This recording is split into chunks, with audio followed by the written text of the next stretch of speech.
Dancing Rainbows. Bloom's Taxonomy questions for the story. Let's learn a little bit about powwows and the importance to the story. These same powerful forces inspire huge crowds to attend Aboriginal dance competitions, or powwows. Dances rooted in the past have survived in a changed form, one that responds to fusion of Aboriginal cultures. In competition, you're not competing against the people, you're competing against the drum. When the drum beats, there is a contemporary version and there's a traditional version. Traditional version will be straight, there'll be no stops until the end of the song is done. Contemporary is where they drum and they could trick you. They could stop in the middle of the song to see if you know the song or if you're ready for it.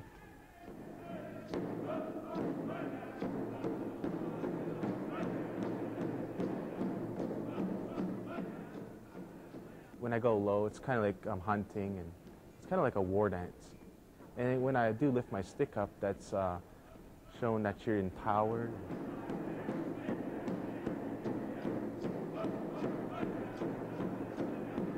I think if you look at the men's traditional dance, you can look at it in two perspectives. When we look at a theoretical perspective, historically, when the warriors came back from any conflict, there was a time when they were allowed to tell their story through dance, through song and dance. There's a physical element that you could also judge, and today that's what moved into the competition category.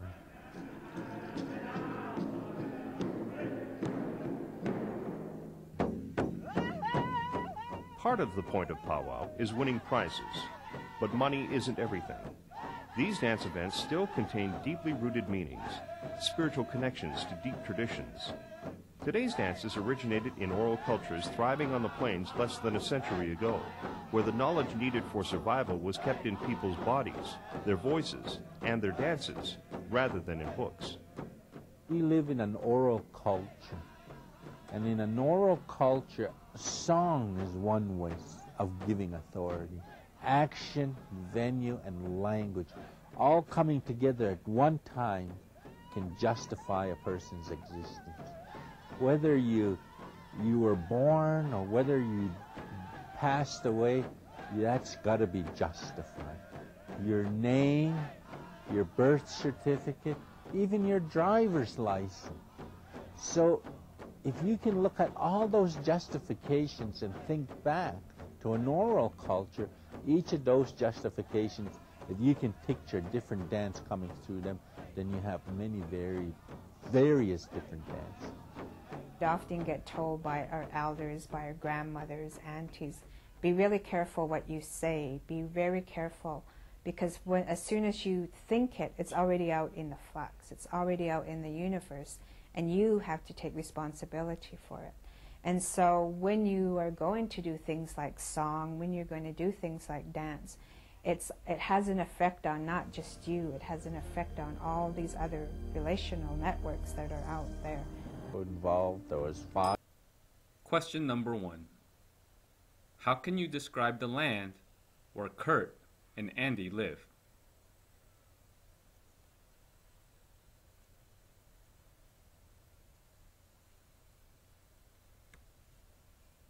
The land where Kurt and Andy live is warm, dry, and sunny. It is mostly countryside and farmland.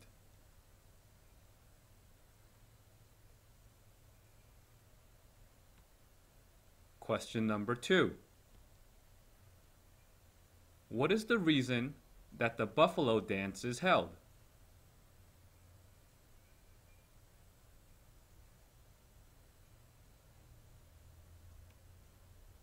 The buffalo dance is held before feast day. It is held to celebrate the coming feast day and to give the Tewas luck and strength during the festival.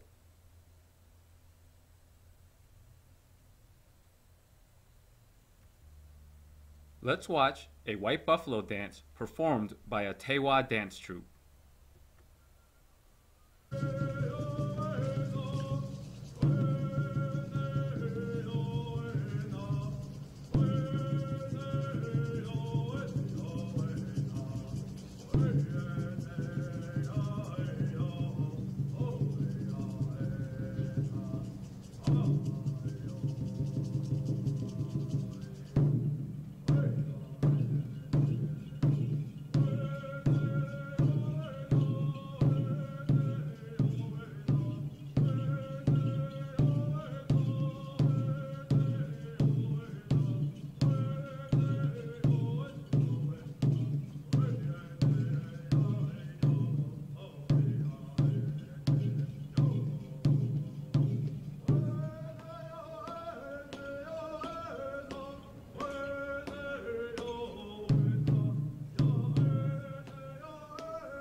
Question number 3.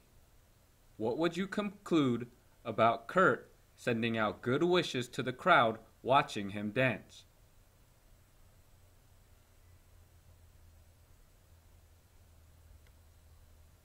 I can conclude that Kurt is following his grandfather's advice to dance for others and not just himself.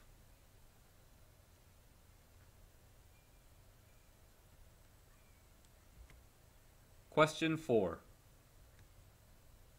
How would you prove that Kurt might follow his grandfather's footsteps in the future?